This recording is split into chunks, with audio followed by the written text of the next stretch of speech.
Bien, bon, moi je vous dis bonjour et merci de cette interview. Bon, en deux mots, on va faire très bref. Je suis actuellement, donc 2019, professeur émérite de l'Université Paris 1 Panthéon-Sorbonne et j'ai été pendant quelques années directeur de l'Institut d'histoire de la Révolution française, après avoir fait une thèse il y a maintenant très longtemps, 40 ans, sur les faillites dans les Deux-Sèvres, donc une thèse d'histoire économique, et avoir fait une thèse il y a 30 ans sur la guerre de Vendée, sur son souvenir. Donc, à partir de cette thèse d'État, j'ai été professeur à l'université de Nantes et je me suis retrouvé finalement entraîné, beaucoup plus que je ne croyais, dans l'histoire de la Révolution, ce qui m'a amené jusqu'à la Sorbonne.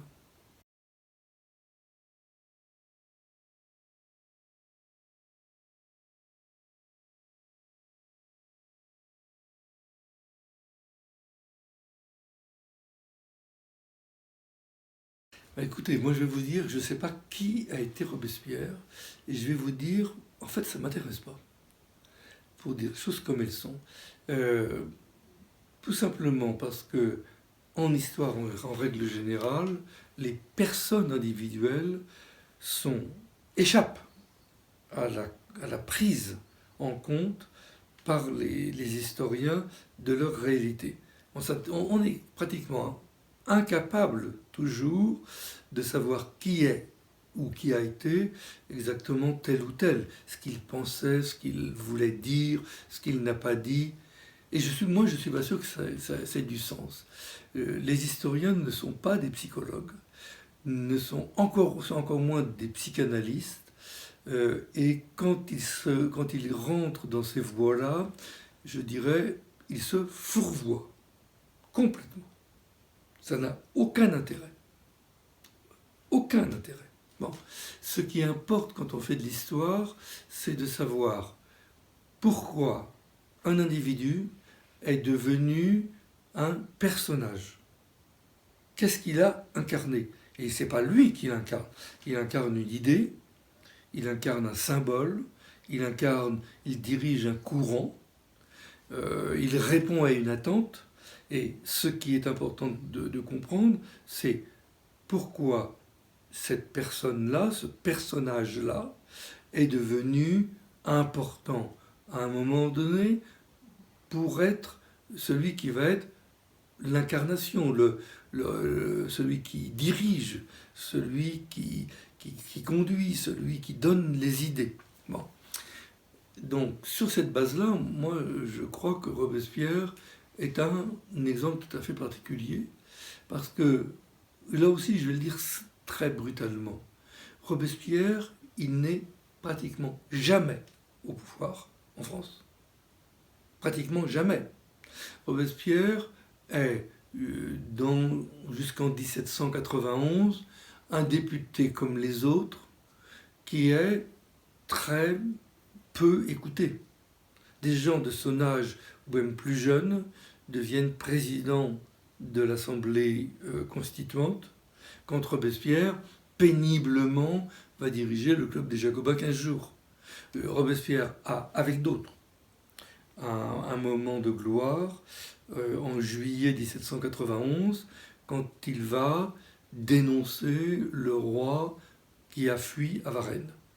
C'est vraiment le premier moment où il joue un rôle important. Mais jusque-là, il est un député, moi je dirais, du deuxième ou du troisième rang. Et il ne reprendra vraiment du service qu'à l'été 1793, parce que ce qu'il ne faut jamais oublier, c'est que en décembre 1793, 92, pardon, quand Robespierre demande que le roi ne soit pas jugé et condamné immédiatement, les députés passent outre. Les députés ne le suivent pas quand même. C'est quand même quelque chose. Quand en mars 1793, Robespierre veut orienter la création du tribunal révolutionnaire, les députés passent outre. Et quand en avril 1793, on organise le comité de salut public, Robespierre n'est pas dedans. Robespierre commence à jouer un rôle vraiment important dans l'été 93, parce qu'il rédige des articles pour la Constitution de juillet 93, mais ces articles vont être modifiés par les députés. Et il ne rentre au comité de salut public qu'un an exactement avant qu'il meure, en juillet 1793. Si je le dis d'une façon là aussi un peu brutale, parce que Danton a refusé d'y rentrer au comité de salut public.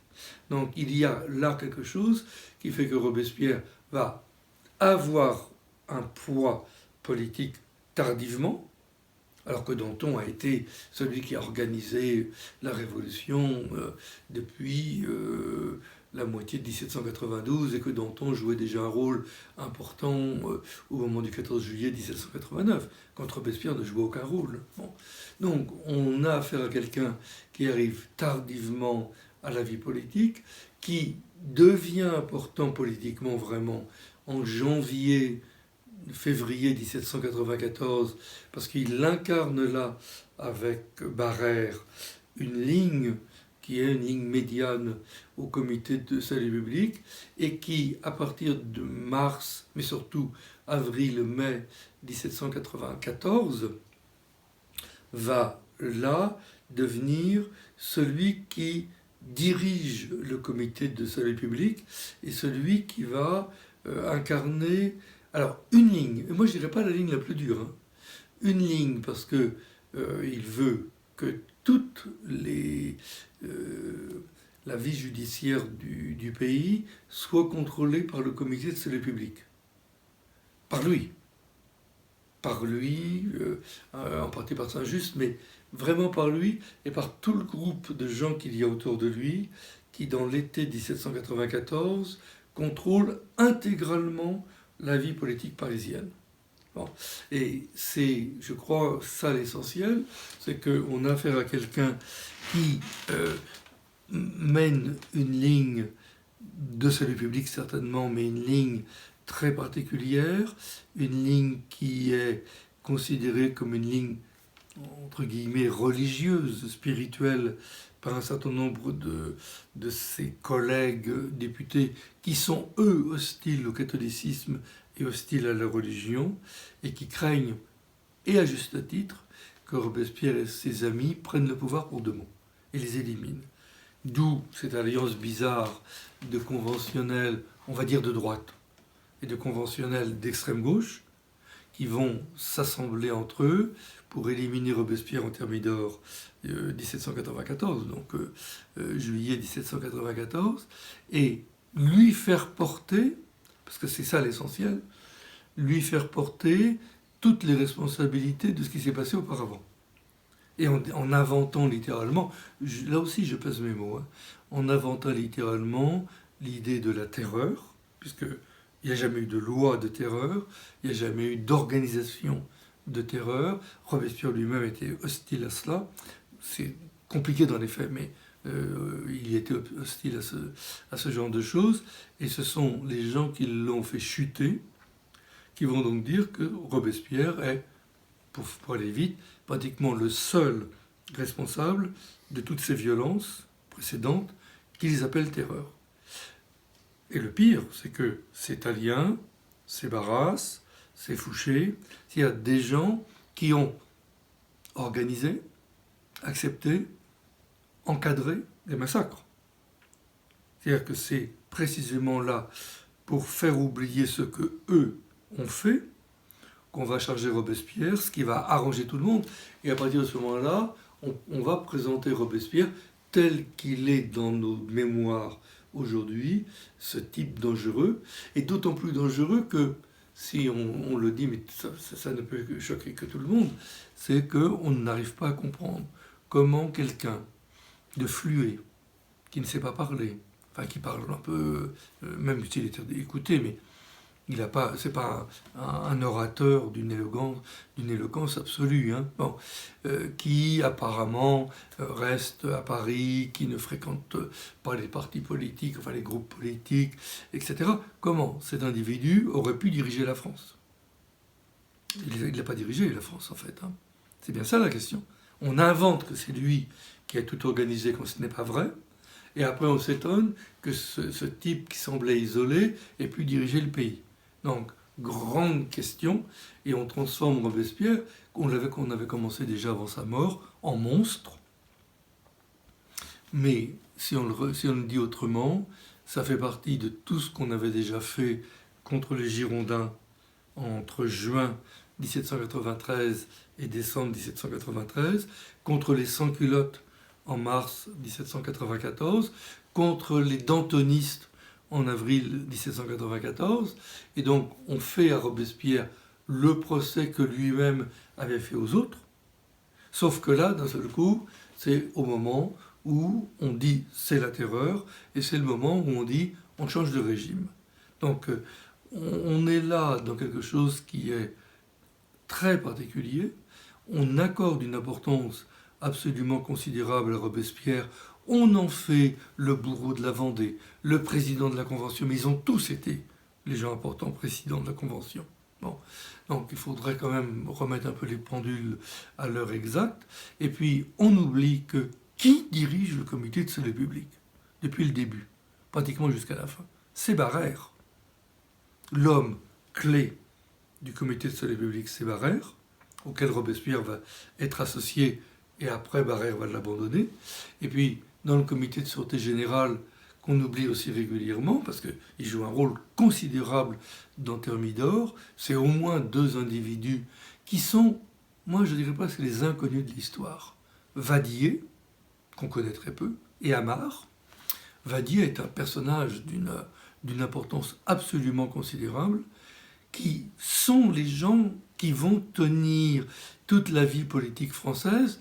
Au passage, Vadier et Barère vont mourir dans les années 1830, très âgés. C'est-à-dire, on a affaire à des gens qui ont traversé toute la période. On a affaire à des gens qui ont vraiment, si vous me permettez cette expression-là, tiré les ficelles, complètement, y compris en 92-93 et la chute de Robespierre, et qui s'effacent littéralement des mémoires, alors que Barère a énormément écrit, énormément publié. Les œuvres de Barère n'ont jamais été éditées, et je crois qu'elles ne le seront jamais, parce que les héritiers ne veulent même pas que les papiers de Barère ressortent. Bon. Donc on a affaire là à des personnages qui restent dans l'ombre, toute la lumière retombe sur Robespierre, et on se focalise sur Robespierre en oubliant que s'il a joué un rôle important, et il a joué un rôle important, il n'a pas joué seul un rôle important, et qu'on lui prête tellement de choses qu'on ne peut pas comprendre ce qui s'est passé, et d'autant plus, on lui prête d'autant plus d'importance que des gens, bon, je parlais de Barère, je parlais de Vadier, mais est-ce qu'on se rend compte assez que Marat, qui a une œuvre extrêmement importante, est extrêmement peu discutée, et que Marat, jusque à peu près au début, à l'été 1793, c'est indiscutablement le personnage le plus populaire parmi les Parisiens. Beaucoup plus que Robespierre, même si Robespierre est populaire. Mais Marat joue un rôle absolument considérable qu'on gomme finalement, parce qu'on y fait tellement peu attention en prêtant trop d'importance à Robespierre que on va s'interroger sur le rôle de Robespierre et on oubliera tout ça. Bon, alors c'est un peu long, je vous demande pardon, mais je voudrais dire aussi les choses autrement. Régulièrement, on dit Robespierre, pauvre orphelin qui fait des études d'une façon difficile, etc. C'est entre 15 et 20% des enfants qui, à la fin de la monarchie, sont orphelins. Donc on ne va pas dire que c'est Fouché, c'est Danton, c'est Brissot qui perdent leurs parents, c'est Condorcet, c'est Montesquieu, et puis on peut en citer des milliers, malheureusement. Bon, alors on ne va pas faire de Robespierre orphelin la matrice du révolutionnaire. Quand il est à Louis le Grand, il a une bourse. Il a une bourse qui lui a été donnée par l'abbaye de Saint-Va, à Arras, avec l'aide certainement de l'évêque. Sa famille est à l'évidence très catholique. Sa bourse, c'est quand même l'équivalent d'une solde de sous-officier. Alors, est-ce qu'il est si pauvre que ça? il est pauvre par rapport aux élèves externes, mais combien sont-ils de boursiers en France qui fonctionnent de la même façon? Plusieurs milliers.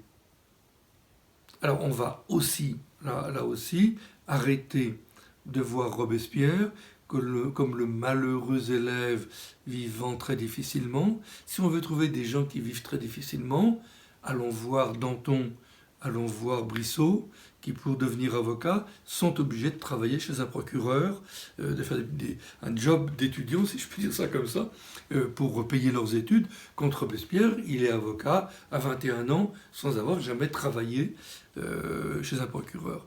Et je crois que tout fonctionne comme ça. Et il y a quelque chose là qui est mis en place par les opposants à Robespierre, comme les partisans à Robespierre, une espèce de légende qui est montée autour et qui fait qu'encore aujourd'hui il devient tellement bizarre. Bon, moi, je n'arrive pas à comprendre, mais j'arrive pas à comprendre, hein, que les municipalités de gauche à Paris n'aient pas donné une rue à Robespierre. Il y a des rues, il y a un pont Mirabeau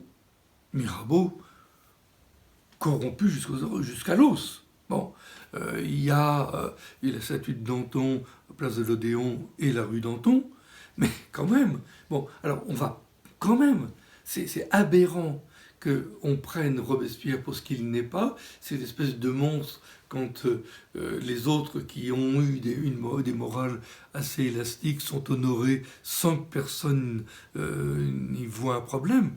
Mais faisons de Robespierre, ça énerve un peu les gens, tant pis, mais faisons de Robespierre un révolutionnaire ordinaire. Ordinaire. Tout simplement. Et si on en fait un révolutionnaire ordinaire, on aura commencé à calmer un peu le jeu, on pourra peut-être s'intéresser à l'homme Robespierre derrière, comme on s'intéresse aux autres. Et on ira peut-être aussi voir la fortune de Danton, éventuellement. Ce qu'on soupçonne, mais pour lequel il n'y a jamais eu de travail d'archives, ce qui m'amuse beaucoup.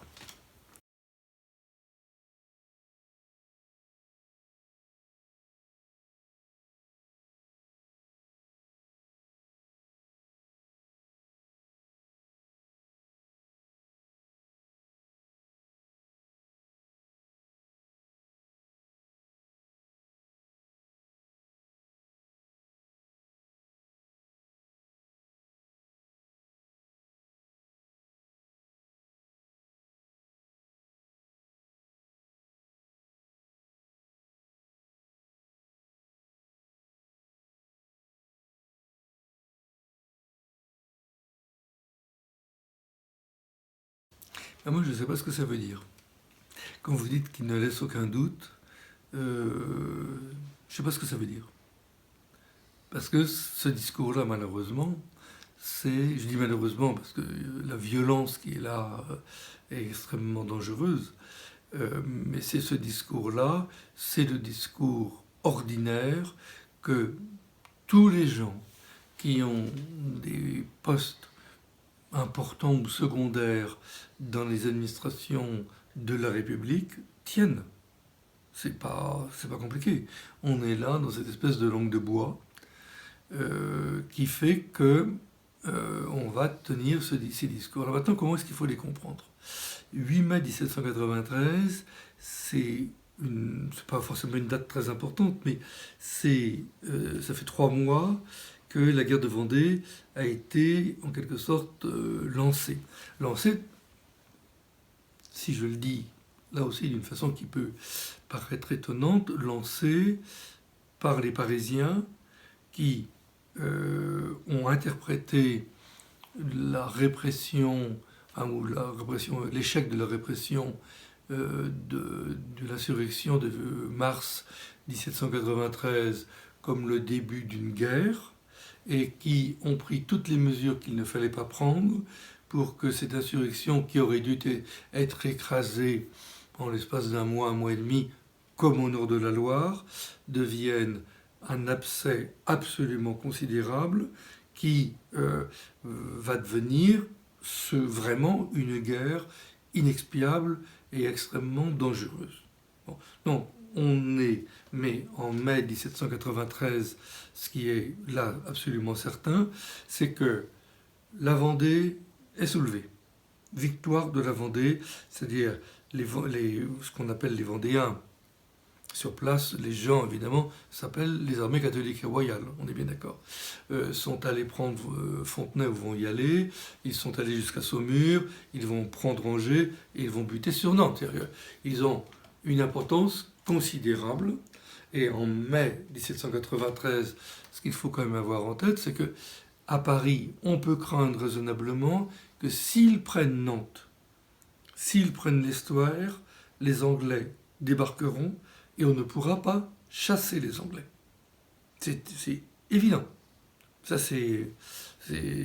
là, l'histoire nationale bascule complètement. Parce que comme il y a eu les insurrections, qui vont être les insurrections chouanes plus tard, mais déjà les insurrections des Bretons le long de la Loire, l'estuaire pris est un estuaire perdu pour la République. Aux frontières, toutes les frontières sont assiégées. Il ne faut quand même pas l'oublier. Bon, grosso modo, en mai 1793, dans un pays de 26 millions d'habitants, moins tous ceux qui ont émigré déjà, hein, il y a 600 000 hommes sous les armes. 600 000, 700 000 à un moment donné. C'est un effort considérable quand, à côté des soldats, il y a tous ceux qui alimentent l'armée, qui fabriquent des armes, qui fabriquent de la nourriture, etc. Dit autrement, le pays est en état de siège. Donc, les paroles de Robespierre doivent être comprises comme ça. Tout le monde dit la même chose dans un pays qui est dans une guerre extraordinairement dangereuse. Tout le monde sait aussi que si la guerre est perdue, la révolution est arrêtée, c'est fini. Il n'y aura pas de paix. Celui qui a perdu meurt. On est là-dedans, et les émigrés et les souverains étrangers qui font la guerre ont bien dit que s'ils envahissaient Paris, ils le pendraient, roueraient les révolutionnaires, etc. Enfin bon, les choses sont claires. Bon, non, tout le monde a le dos au mur, et on est dans une guerre. C'est une guerre civile, c'est une guerre étrangère, c'est une guerre dans laquelle soit on meurt, soit on vit. Mais il n'y a pas de milieu. Bon, ça c'est une chose qu'il faut vraiment avoir en tête. L'autre chose aussi, c'est que moi je suis très frappé du discours que vous avez lu, qui est très clair en fait. Il faut exterminer les rebelles de la Vendée. Et il ajoute, vous l'avez cité, comme tous les rebelles de la France. Et ça c'est très important. C'est-à-dire que ce qui est considéré, les gens qui sont considérés comme dangereux à ce moment-là, ce sont les rebelles. Mais qu'on soit en Vendée, qu'on soit en Normandie, je pense à des cas précis, qu'on soit dans le sud de la France, les rebelles sont les rebelles. Et on retrouve là une grande tradition qu'on oublie aussi régulièrement, qui est la tradition de la monarchie. Les pirates sont hors la loi. Les émeutiers sont hors la loi. Quand on capture un pirate en mer, on le pend. Il y a peur immédiatement. En 1788, on rétablit les justices prévôtales. 1788, hein, on rétablit les justices prévôtales, c'est-à-dire que quand il y a une émeute, on prend les émeutiers qu'on prend, bon, de préférence des gens qui ne sont pas du cru pour éviter d'avoir des problèmes avec les voisins. Bon, c'est régulièrement comme ça que ça se passe. On en prend 3 ou 4, on prend leur nom et on les pend. Ce que fait la Révolution en 93, c'est exactement la politique qui a toujours été faite vis-à-vis des hors-la-loi. Alors là, ça prend d'autant plus d'importance qu'on est dans cette situation de guerre, ça prend d'autant plus d'importance qu'on est dans un État qui proclame des principes qui n'ont jamais été affichés avant, parce que la monarchie n'avait pas besoin de rappeler des principes. Là, on est au contraire dans un régime qui veut inventer un monde nouveau, qui va donc inscrire cette jurisprudence ordinaire dans un cadre nouveau, qui donne cette importance-là. Mais je crois qu'il faut vraiment bien voir dans les propos de Robespierre ce qui est tenu ordinairement par tous les gens qui sont dans cette situation-là, et puis de dire aussi que ce qui est clair aussi au passage, c'est que ce ne sont pas, entre guillemets, les Vendéens, mais bien les rebelles de la Vendée. ce qui change tout. C'est-à-dire qu'on va bien distinguer, on est en mai 1793, on distinguera bien, et il y aura des actes précis pour ça 3 mois plus tard, ceux qui, dans le territoire du département de la Vendée notamment, sont des rebelles, des autres. Puisque en juillet 1793, je pense que tout le monde le sait, mais il faut quand même le rappeler, en juillet 1793, il y aura donc un vote pour approuver la Constitution, qu'il y aura des républicains de la Vendée qui voteront dans le département de la Vendée en faveur de la Constitution, et que les conventionnels diront expressément, salueront expressément ces électeurs en disant qu'ils sont très heureux d'être sûrs que dans le département de la Vendée, il y a de vrais républicains. Non, il ne faut pas faire cet amalgame qu'on prend dans un certain nombre de cas en disant tous les Vendéens doivent être exterminés. Non, il n'y a pas d'erreur là non plus. Ce sont bien les rebelles de la Vendée qu'on extermine. Bon.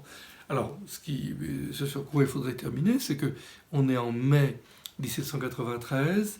À partir de l'été 1794, on ne parlera plus des rebelles de la Vendée, on parlera des frères égarés, le mai-juin 1794, avant Thermidor.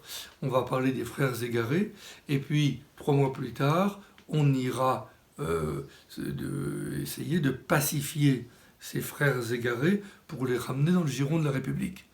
Février 1795, quand il y aura le traité de la Jaunais entre la République et la Vendée de Charette, Charette et les Républicains diront tout ce qui s'est passé en Vendée a été la faute de 2 groupes, les extrémistes royalistes, et ils désignent Stofflet, et les extrémistes révolutionnaires, et ils désignent les sans-culottes.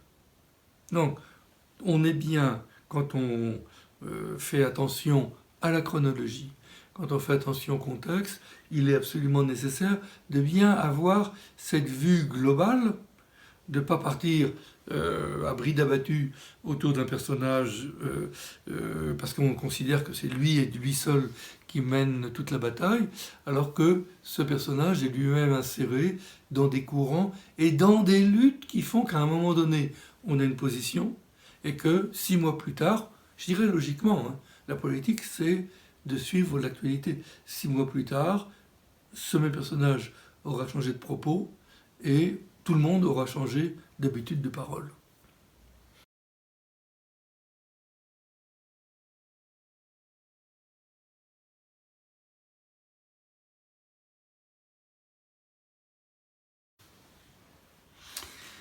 C'est réel, là aussi c'est pareil, je ne sais pas ce que ça veut dire réel. Parce que c'est très difficile en fait à savoir. Si on dit les choses d'une façon très rapide, surtout depuis le film de Vajda, Danton de 1984, on a toujours dans la tête Depardieu Danton contre ce Polonais dont j'ai oublié le nom, comme tout le monde je pense, Robespierre, le grand gaillard libre de mœurs et de paroles, et le petit révolutionnaire un peu coincé, si vous me permettez cette expression familière, qui serait Robespierre. Bon, et je crois qu'il faut être beaucoup plus prudent. Bon, que les deux n'ont pas les mêmes trajectoires, même s'ils ont à peu près le même âge, même s'ils sont avocats, mais d'emblée n'ont pas les mêmes trajectoires. Il y en a un qui demeure en quelque sorte dans les cadres d'une légalité assez stricte, c'est Robespierre. L'autre qui va avoir une carrière aventureuse dans la judicature, hein, c'est Danton, prendre des risques importants, peut-être aussi rentrer déjà dans des affaires un peu compliquées. Et puis au début de la Révolution, il y en a un qui va s'engager comme député dans une voie très légaliste, c'est quand même Robespierre, et l'autre qui va, parce qu'il n'est pas élu, devenir un animateur de rue. D'emblée, il organise autour de lui un district dans Paris et joue un rôle d'agitateur. Bon. Donc, on a affaire à deux individus qui ont des tempéraments différents, des postures différentes. Si je résume là aussi à toute vitesse, ils vont se retrouver en quelque sorte en août 1792, au moment de la prise des Tuileries, certainement ensemble. Robespierre donnant certainement une orientation politique théorique, Danton étant un activiste de la prise du pouvoir, même s'il n'est pas au premier plan au moment de la prise du pouvoir. Mais en revanche, il y a quand même lié à la prise des Tuileries, ce qui est quand même très frappant, c'est que Robespierre, qui habite à 300 mètres de là, ne bouge pas, et qu'on vient lui raconter ce qui s'est passé. Il n'y est pas allé. C'est assez impressionnant. Massacre de septembre, dont on a laissé faire, organisé un peu, tiré un peu les ficelles de cette chose-là. Robespierre, c'est certain qu'il est tenu à l'écart. Bon. Décembre 92, Danton est un des personnages les plus importants du procès du roi, contrairement à ce qu'on dit. On l'oublie de trop, il n'intervient pas, mais quand il intervient au moment du verdict, c'est lui qui provoque la décision. C'est lui qui impose que la majorité du procès, ce sera la majorité simple qui va statuer sur le sort du roi, et non pas la majorité des 3/4, comme ça aurait dû être le cas. Le rôle que Robespierre tient avec deux discours qui sont tout le temps cités, mais qui ne sont pas suivis des faits, le rôle de Robespierre est paradoxalement moins important que celui de Danton. C'est quelque chose qu'il faut quand même avoir en tête. Hein. Bon, et c'est Danton qui est l'homme fort de 93, pardon, les 6 premiers mois de 93, c'est Danton qui est l'homme fort. Jusqu'en juillet, quand, pour des raisons qui sont compliquées, hein, Danton va se retrouver un peu à l'écart de la vie politique. Est-ce que c'est parce que il veut se retirer, ou est-ce que parce qu'il attend un renouvellement de l'Assemblée? Moi, je penserais plutôt pour ça, parce qu'on l'oublie tout le temps. L'Assemblée aurait dû être dissoute, les élections auraient dû se faire, et Robespierre rentre au comité de salut public au moment où l'Assemblée doit être dissoute dans le mois qui suit. Si je le dis autrement, Danton se retire d'un train qui s'arrête et Robespierre monte dans un train qui doit s'arrêter. Bon, sauf que c'est l'inverse qui va se passer.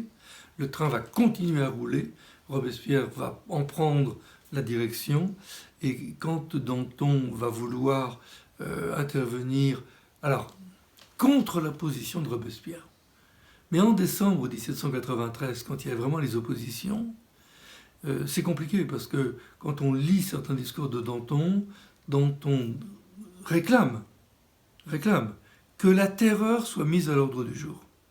Il y a un texte de Danton qui le dit. Donc, dire que Danton est pour l'indulgence et que Robespierre est pour la brutalité, c'est beaucoup plus compliqué que ça, c'est pas vrai. Robespierre est pour la centralité du gouvernement et le fait que les gens du comité de salut public exercent seuls le pouvoir. Danton n'est plus au comité de salut public et en quelque sorte il va essayer de contourner l'obstacle.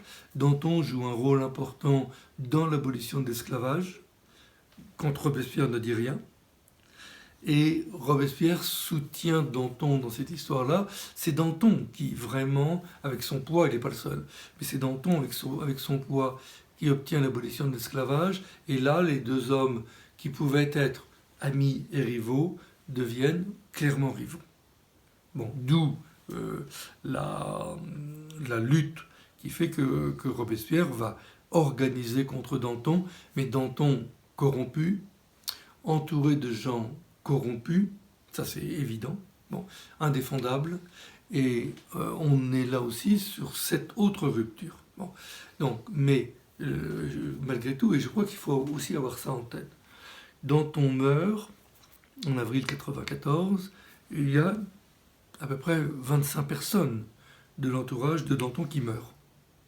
Robespierre meurt en juillet 1994, il y en a 110 qui meurent. Dit autrement, ceux qui étaient proches de Danton, pour l'essentiel d'entre eux, ils sont restés en pouvoir.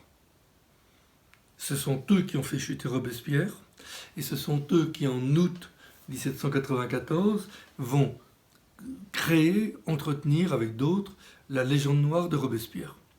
Donc, nous sommes aujourd'hui, nous, d'autant plus sensibles à l'opposition Danton-Robespierre que les dantonistes survivants ont pu prendre la parole librement, alors que les robespierristes étaient tous morts. Et c'est pas non plus étonnant qu'on ait tout ce récit qui s'est développé et qui se développe tout au long du XIXe siècle.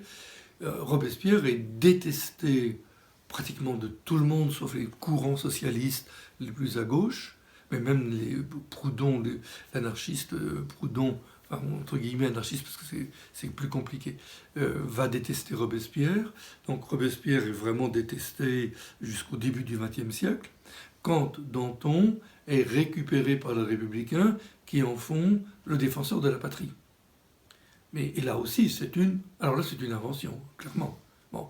Donc, on a joué là-dessus, nous héritons de tout cela, et moi je dirais que tant qu'on n'aura pas, mais c'est difficile, hein, je pèse mes mots quand je dis ça, régler clairement et définitivement le sort des archives autour de Danton, eh bien on continuera à fonctionner sur les légendes.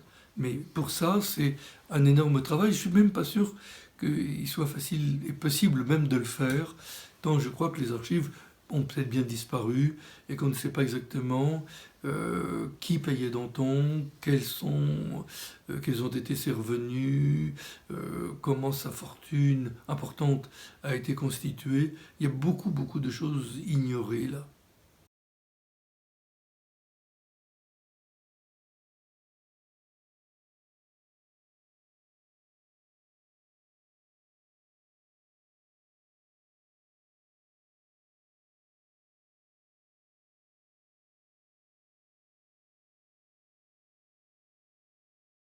Ah oui, mais ça c'est indiscutable, hein. C'est indiscutable.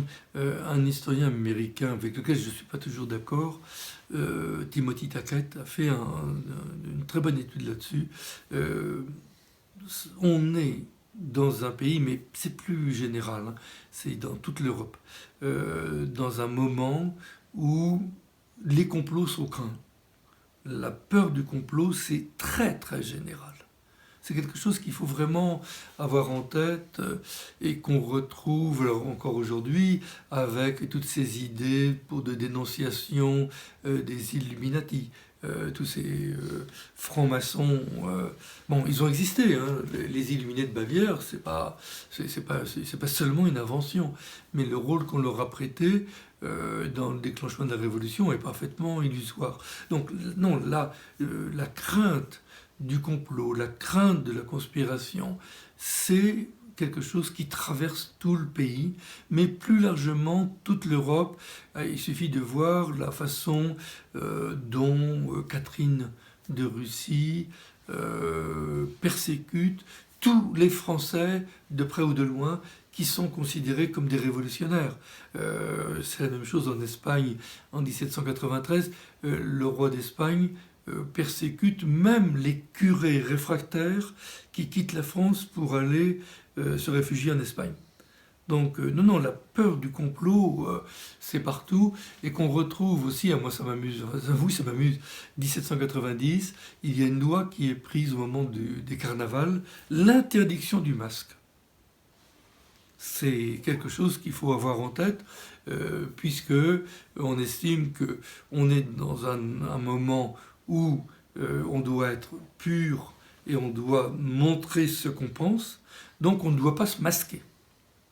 Et c'était ça qui a été aussi reproché aux aristocrates, qui se mettaient beaucoup de poudre et de crème sur les visages. Il fallait avoir les cheveux plats sur la tête, etc. Bon, donc mais c'est très très général. Et en même temps, je vais vous dire, moi je le comprends. Parce que si on essaie de comprendre les choses autrement, bon, en vrac, Kosciuszko, Miranda, d'Handels, un Polonais, un Hispanique, on va dire ça comme ça, un Néerlandais, sont des gens qui auront traversé toutes les révolutions, qui auront passé plusieurs fois les océans dans un sens et dans l'autre, qui auront été généraux, qui ont été révolutionnaires, qui ont eu une vie absolument romanesque. C'est-à-dire qu'ils étaient bien sur des réseaux très organisés, qui leur ont fait traverser le monde entier. Donc, il faut bien voir ça. C'est-à-dire que aujourd'hui, nous vivons dans un monde mondialisé, mais c'était pour ces gens-là déjà le cas, avec de véritables réseaux de conspirateurs internationaux extrêmement puissants. Donc, moi, je comprends très bien qu'ils aient eu peur de la conspiration, et je comprends aussi très bien qu'ils avaient raison en grande partie. Les manœuvres autour de Louis XVI, les manœuvres autour de Marie-Antoinette, les manœuvres autour de la contre-révolution depuis Hanovre jusqu'à Fribourg, Suisse, jusqu'à Turin, jusqu'à Rome, on ne les invente pas, elles existent. C'est-à-dire que les manœuvres des Irlandais, de l'autre côté, des Irlandais unis avec les révolutionnaires français pour soulever les populations irlandaises contre les Anglais, c'est pas non plus une invention, c'est vrai. Donc, non, tout le monde complote. Tout le monde tire des intrigues considérables. On a parlé déjà de Danton.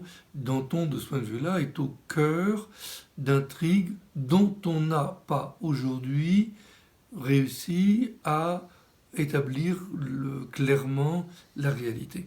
Mais indéniablement, il est au cœur d'intrigues considérables.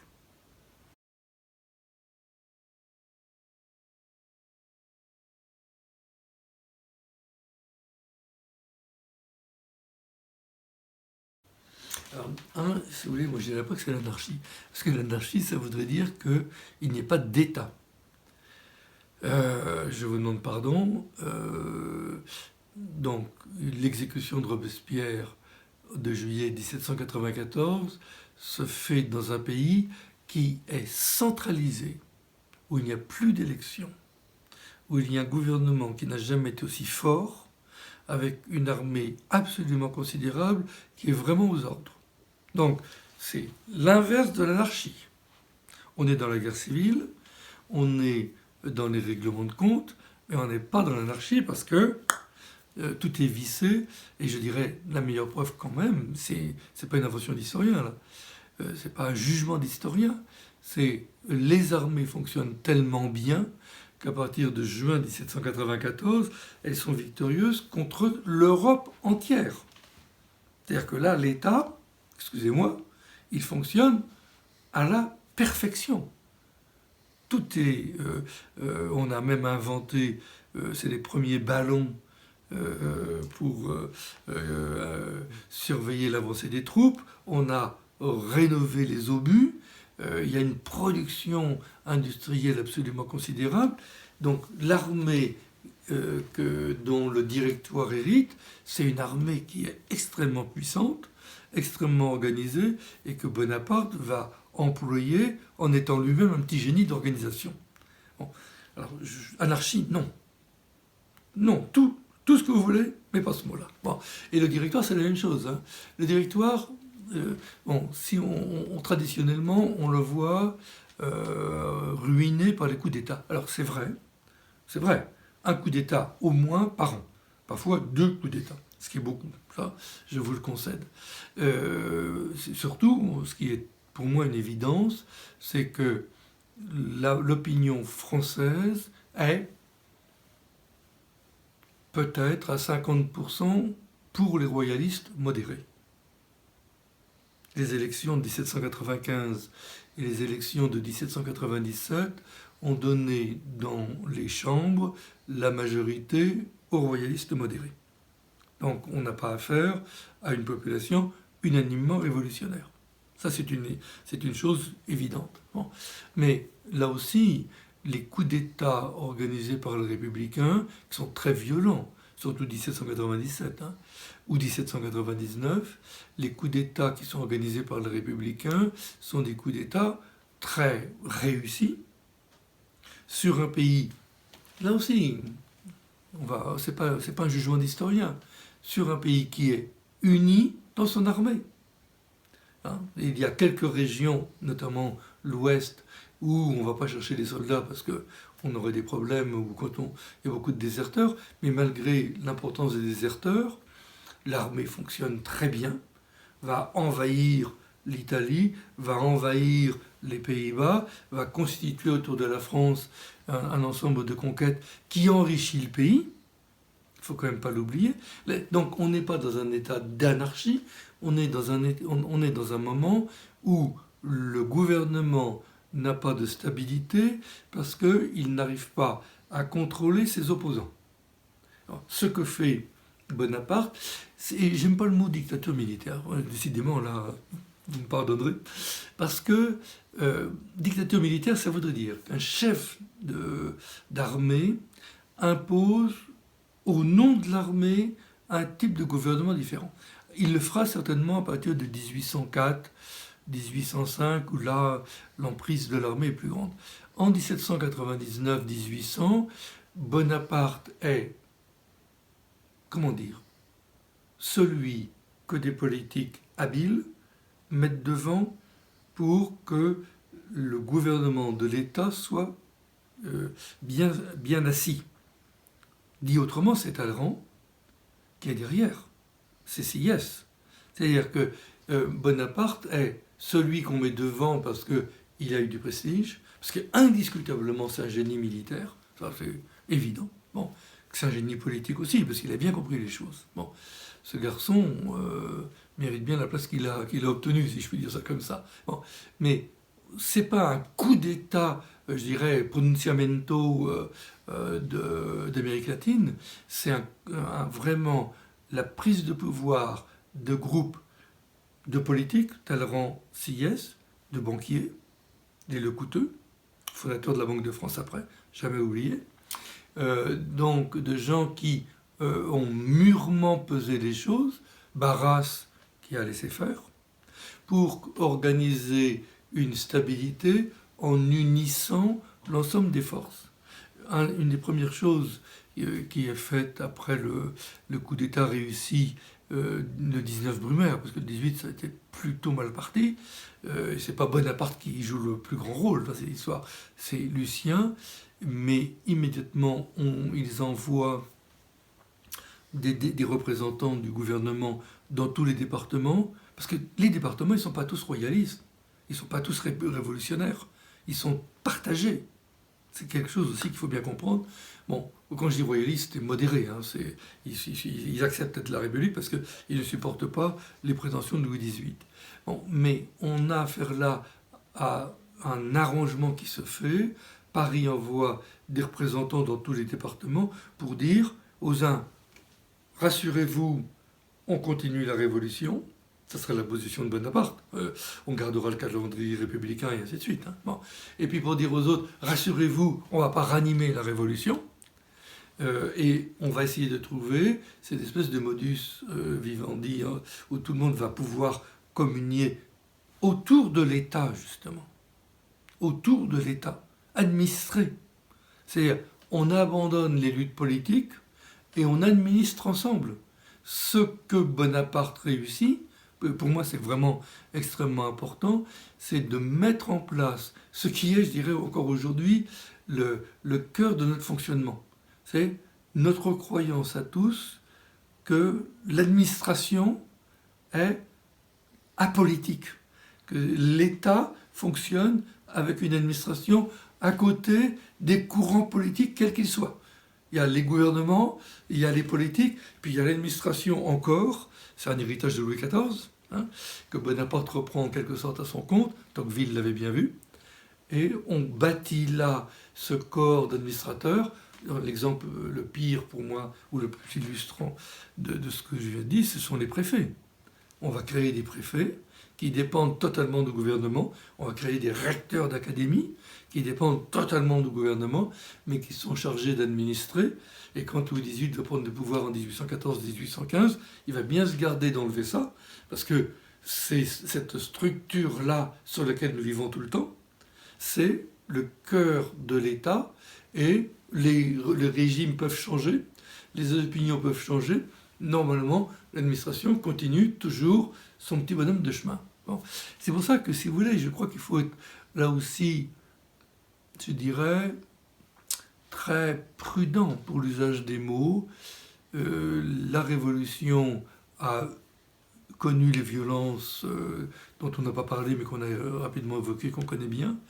À côté, au passage, des violences engendrées par les conquêtes impériales, je vous demande pardon, mais c'est même pas un tiers des violences des conquêtes impériales. Il faudrait quand même aussi, si on parle en termes de bilan humain, bien rappeler que la conquête impériale autour de l'ambition d'un homme a coûté beaucoup plus cher en hommes que toute la révolution ensemble sur 10 ans. Il ne faut quand même pas l'oublier.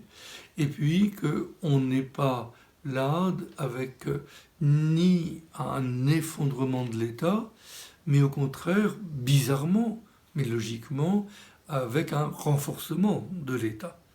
C'est au terme de ça, c'est là-dessus qu'on fonctionne. C'est bizarre. Renforcement de l'État, puis je dirais renforcement de la nation.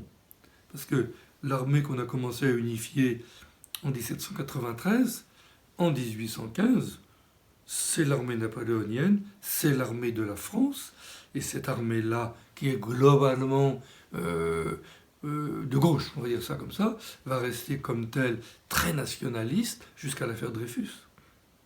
Donc on a un engagement national là, une identité nationale. Moi je comprends très bien de ce point de vue-là qu'on aille aux Invalides, qui est de ce point de vue-là l'illustration malgré tout de ce courant national incarné par Bonaparte.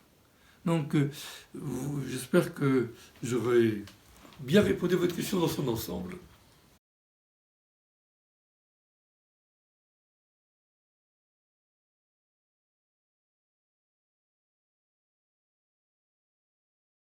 Oui, on peut dire oui dans un sens, parce qu'il est évident que toute cette présentation qu'on a faite de la Révolution, depuis le début, c'est de dire la Révolution crée un monde nouveau, la Révolution invente ce que les autres n'avaient pas inventé, et les Français sont vraiment les inventeurs des droits de l'homme, les diffuseurs des notions de liberté, d'égalité, de fraternité, 1848 quand même. Donc on fait de la France le modèle de la Révolution. Et c'est vrai que la France, à partir de 1793, 1794, quand elle envahit l'Europe, impose à tous les pays européens qu'elle conquiert une même idée. Non, ça c'est évident. Au passage, tous les pays européens qui nous environnent, les Pays-Bas, la Belgique, la Suisse, l'Italie, vont rejeter l'héritage de la Révolution dès que ils le pourront, hein, et ils vont le rejeter jusqu'au XXe siècle. Il ne faut quand même pas l'oublier, le refus, notamment en Suisse, de l'épisode de ce qui s'est appelé l'Helvétique, qui a été créé en 1798-99, c'était prodigieux en 1989. C'était très, très amusant. Bon, mais malgré tout, donc, il y a cette idée que la Révolution française a été la grande révolution. Et c'est vrai qu'il y a toute une tradition historiographique qui va naître là-dessus. Une tradition historiographique qui va passer, pour faire vite, vraiment à toute vitesse, par Hegel, par Marx, par Lénine, ensuite par Mao, et en Chine, la Révolution française sera la grande révolution Fagot Takumine, parce que c'est comme ça qu'on disait au moment encore du bicentenaire, la Révolution française, la grande révolution, on s'y réfère. On s'y réfère, alors en même temps, moi je crois qu'il faudrait être prudent. On s'y réfère et on la critique. C'est ça qui me semble absolument fondamental, parce que dès 1870, bon, Marx d'abord commence déjà avant utiliser la Révolution française en disant que cette révolution c'est un échec, c'est une révolution bourgeoise. Bon. Ça va s'aggraver à la fin du 19e siècle chez les socialistes allemands qui sont les plus importants dans la fabrication du socialisme international, en disant que Robespierre a trahi et qu'il faudrait se tourner du côté des sans-culottes, Hébert, Jacques Roux notamment, ou Varlet, pour trouver les révolutionnaires authentiques. Bon, quand Lénine va véritablement organiser au sein du parti bolchevique une doctrine et puis prendre le pouvoir, c'est en se méfiant de l'exemple de la Révolution française, même s'il a dans la tête, on le sait bien, les jeux de rôle en quelque sorte, qui est Danton, qui est Robespierre, qui va nous trahir à Thermidor, vraiment. Mais tous ces mécanismes-là ne sont que des mécanismes. C'est-à-dire, la Révolution française est considérée, quand on est révolutionnaire, comme une révolution inachevée, une révolution qui a trahi ses idéaux, et une révolution qu'il ne faut pas ni imiter, ni continuer, parce qu'on ne peut pas. Donc il y a quelque chose qui est quand même assez paradoxal là, qui fait que trouver un lien immédiat de correspondance et d'installation, moi je dirais je ne vois pas comment. C'est pas possible, justement. C'est bien ça qui est en jeu, même s'il y aura un croiseur Marat ou un bateau qui s'appellera Robespierre, en Russie soviétique, on ne peut pas dire qu'il y a eu des calques. Bon. Ce qui va se passer en revanche, c'est à partir des années 1940, 1950, et surtout dans les années 1960, lorsque, au lendemain de la Deuxième Guerre mondiale, il va y avoir cette réflexion qui va être menée par Talmon, par Hannah Arendt, sur les conséquences de cette guerre et sur une réflexion sur les grandes séquences d'extermination dans les camps de concentration nazis, où c'est le début dans les camps du Goulag, puisque ça, ils vont être dénoncés à peu près au même moment. Et là, il y a, on le sait bien, la naissance d'un nouveau concept qui est ce concept de totalitarisme qui va être appliqué pour désigner des États dans lesquels il n'y a plus de liberté, tout est absorbé par l'État, la politique n'existe pas, et il y a au contraire une volonté d'éradiquer toutes les oppositions. Et à partir des années 1960-1970 très précisément, sous l'influence des romans, pour en citer qu'un, de Solzhenitsyn, bien sûr, hein, sur l'archipel du Goulag notamment, la journée d'Ivan Denisovitch, il va y avoir là les premiers amalgames au moment où les traditions républicaines et révolutionnaires en France s'essoufflent. On est dans les années 70, la division de l'opposition entre PCP et PS, l'incapacité à commémorer le centième anniversaire de la Commune de Paris, au passage, 1870, c'est assez impressionnant. Donc on est dans un moment de grand flottement à gauche, en quelque sorte, et d'incapacité à réagir à cette lecture inspirée d'Hannah Arendt, qui va être utilisée, on le sait, en France, par François Furet, et qui François Furet va, dans Penser la Révolution, faire le lien immédiat, à plusieurs reprises dans le livre, entre Révolution française et Révolution soviétique. Bon. Et ça s'est imposé. Bon. Ça s'est imposé, puis après c'est devenu en 1995, dans le livre noir du communisme, vraiment l'assurance. La Révolution française avait inauguré. Bon. Moi, il me semble que là, une fois que j'ai dit tout ça, il me semble que c'est une vision qui ne correspond pas à la réalité, parce que en aucun cas il n'y a eu pendant, et je pèse mes mots, en aucun cas il n'y a eu en 1793 et en 1794 un régime de terreur analogue soit à la terreur nazie, soit à la terreur stalinienne. Ça ne veut pas dire qu'il n'y a pas eu les violences de la Vendée comme on les connaît, mais et les violences de la Vendée, je maintiens qu'elles sont liées aux rivalités entre sans-culottes et montagnards, c'est-à-dire non pas ce que j'appelle un excès d'État, qui serait le totalitarisme, mais un défaut d'État, puisque l'État est manquant là, l'État est faible. Et c'est quand il se rétablit à partir du début 1794, vraiment, qu'il va y avoir la fin, précisément, des noyades de Nantes et l'arrêt des colonnes incendiaires à partir de mars 1794 dans la campagne vendéenne. Bon. Donc, il y a là quelque chose qui n'est absolument pas comparable avec l'organisation bureaucratique extraordinaire de l'Allemagne nazie ou l'organisation un peu paranoïaque des persécutions soviétiques. Bon. Et puis, il n'y a pas non plus eu toute cette structure extraordinaire de surveillance, quoi qu'on le dise.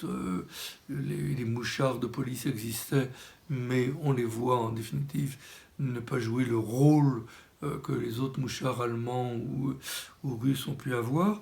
Donc il n'y a pas eu de ces structures-là, il n'y a pas eu l'encadrement non plus des jeunes, même s'il y a eu des tentatives, mais qui n'ont jamais été mises en place et qui n'ont évidemment jamais abouti d'endoctrinement des enfants en 1794.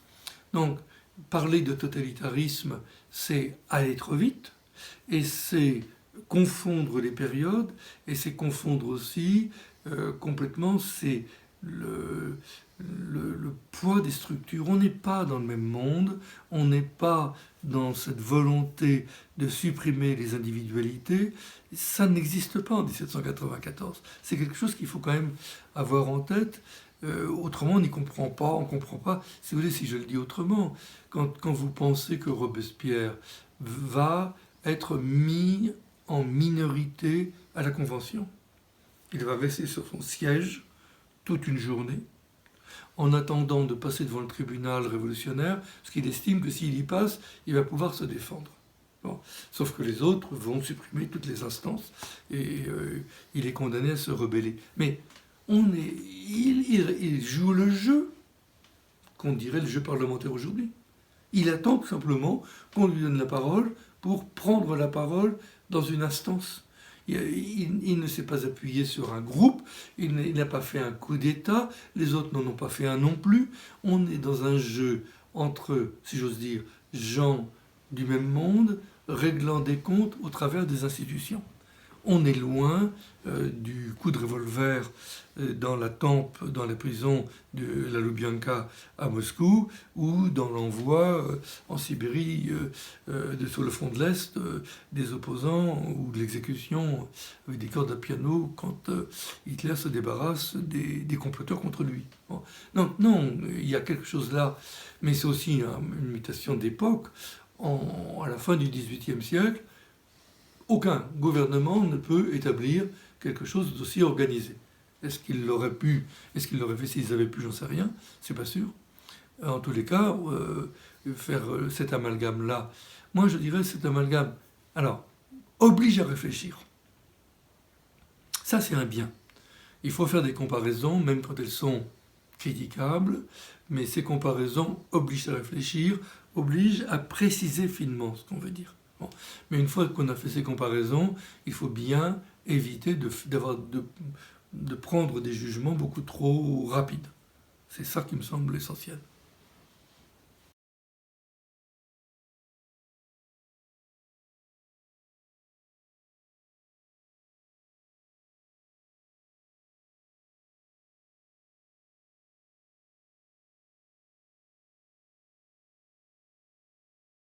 Moi, je dirais que c'est une question personnelle.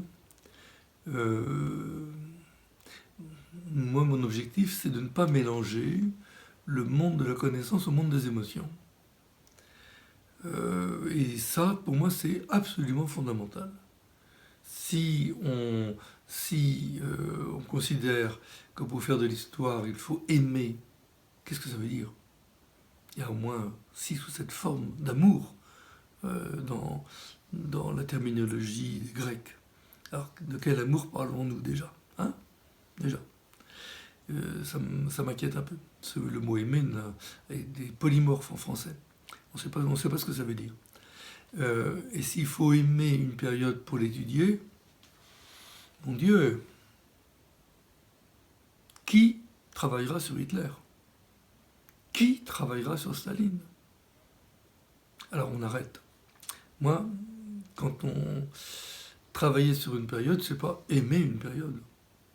Si je dis d'une façon un peu prétentieuse, ce qui m'intéresse, c'est d'aimer la vérité.